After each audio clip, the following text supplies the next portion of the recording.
Hej og velkommen til. Jeg vil lige lave en hurtig gennemgang af den her Telvin modstandspunktsvejser. Jeg har tilsluttet den til strøm, tændt den bagpå, tilsluttet luft og indstillet den til 8 bar. Foran har jeg trykket på start, og så er vi sådan en i gang. Til venstre og højre kan I se 3 dioder. Den øverste er en gul diode, som vil lyse i tilfælde af underspænding, overspænding, vandmangel, luftmangel eller generelt, hvis der er en overophedning af maskinen. Dioden lige under er en diode, der lyser under hele vores svejseproces, når vi er i gang. Og den sidste lyser, når vi optager, eller når vi registrerer alle de her svejseoplysninger, der er. Den her registrering, den foregår kun på USB-stik, og USB-indgangen ligger her. Svejseren her har 5 programmer. For at bladre rundt i programmerne, så bruger vi knappen Mode. I kan se, der er Easy, Pro, Multi, Custom og Maintenance. Maintenance bruger vi kun til X-tangen. Herinde der kan du regulere trykket både automatisk, men også manuelt. Det kommer vi til senere. I Easy-programmet der kan I se tykkelsen, I kan se materialet, og så kan I se, hvilken tang vi har på. 95, det er den afstand, vi har herfra og hertil. For at bladre rundt i Easy-systemet, så bruger vi den store knap her. Trykker på den for at aktivere pladetykkelsen, og så kan vi ændre parametrene. Den går op til 3 mm, helt nede fra 0,6. Jeg tror, vi lader den stå på 0,8, hvis det er det, man har gang i. Og for at ændre materialet, så bruger vi piltasterne nedenunder. I trykker en gang for at aktivere dem, og så kan vi egentlig bladre rundt i dem. Fra almindelig stål til forsinket jern, HSS-stål og borstål, broen. Hvis vi så siger, at det er forsinket jern, vi har med at gøre, så låser vi den en gang mere ved at trykke på den store knap. Og så er vi egentlig klar til at svejse.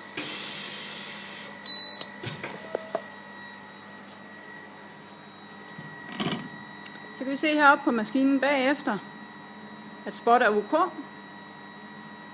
Så har vi vores strøm målt i ampere, og så har vi vores tryk målt i dekanewton. Dekanewton er cirka 1 til 1 til kilo, så vi ligger omkring de her 204 kilo. Når vi har svejst, så kan vi også se alle de parametre, der er sket igennem vores proces ved at trykke på pilen hernede. Så kan I se, at vi kun har brugt 55% af maskinens kapacitet.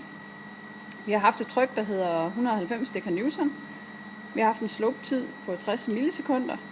Hele svejsetiden har ligget på 320 millisekunder, og vores hold, tængernes holdetid i millisekunder har været 200. Så det kan vi se her igennem, hvad har vi fået ud af den svejsning, vi har lavet lige nu. Pro-funktionen, her har du lidt flere valgmuligheder, hvorimod du i Easy kun har 2 ens plader, du hele tiden kan skifte imellem. Her kan du bestemme, at du har 2 forskellige plader. Det er samme måde, man trykker på den store sorte knap for at aktivere pladetykkelsen. Så kan du køre rundt her imellem dem. Det er, at her for at skifte selve ståltypen, der er du nødt til hele tiden at blive ved med at dreje knappen rundt her. Man må sige, okay, det er en 1 mm plade, måske en 0,8 jeg har forrest, i forsinket jern. Trykker for at låse den. Så den jeg har bagved, det er HSS-stål. Lige nu der står den på bordstål. Så for at køre den hen, siger at det er 1,2 jeg har i HSS. Så er jeg nødt til at blive ved med at dreje indtil jeg finder HSS, den er der. Og så kan jeg indstille pladetykkelsen færdig. Sådan. Og så er jeg klar til at svejse. Det næste program er Multi, hvor vi har lidt flere funktioner. Her kan du simpelthen ændre parametrene for 3 lag plade, 3 tykkelser og 3 forskellige materialer. Det er samme funktion, du trykker på den store sorte knap for at aktivere dem. Og så er det ligesom i Pro, at du bliver ved med at bladre rundt. Vi kan se hernede, der skifter selve materialet, når jeg så kommer over igen. Og jeg har forsinket jern her, så jeg er nødt til at blive ved med at dreje indtil jeg rammer forsinket jern og siger, okay, jeg har 0,8 yderst i forsinket jern. Så mellem, der har jeg bordstål. Så skal jeg hen og finde broen. Og det er en 1,5, jeg har imellem. Og så til sidst, så har jeg igen forsinket jern. Jeg er nødt til at blive ved med at dreje, indtil jeg rammer den. Den var der. Trykker for at låse, og så er vi klar til at svejse. Så har vi custom-programmet. Det er herinde, du kan skræddersy dine egne programmer. Det kan være, at du står med nøjagtige fabriksanvisninger på den bil, du står med. Så de parametre kan du simpelthen lægge ind i maskinen, så det svarer lige nøjagtigt til den B-stolpe, du står med, eller det panel, du står med. Måden, du gør det på, det er her. Holder den pil hernede i 3 sekunder. Så er vi i gang med den manuelle. Herinde har du trykket. Så bruger du igen den sorte knap. Trykker for at aktivere. Siger okay, jeg vil gerne have en tryk på 360. Det kan Newton. Lukker igen. Låser den ved at trykke. Kører videre her. Så har vi slope-funktionen. Hvis der skal være en slope-funktion, altså hvor du har en opadgående strøm, inden den giver fuld strøm. Låser den igen. Kører til næste. Og så kører du hele vejen igennem. Trykker for at aktivere. Okay, svejsetiden. Hvad svejsetid har vi? I millisekunder. Ja, det bliver 360. Lukker igen for at låse den. Kører tasten videre.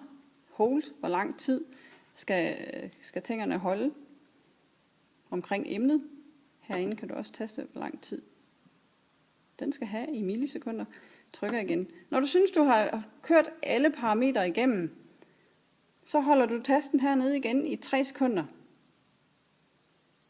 Så kommer den og spørger, skal jeg program store? Skal jeg lagre den? Så siger du med piltasterne, ja, nej, ja, bekræfter, trykker på den store sorte. Og så navn på programmet. Du drejer for at køre rundt i bogstaverne. Jeg har haft gang i at skrive test her. Trykker, når der er et bogstav, der er fint. Drejer rundt for at finde det næste bogstav.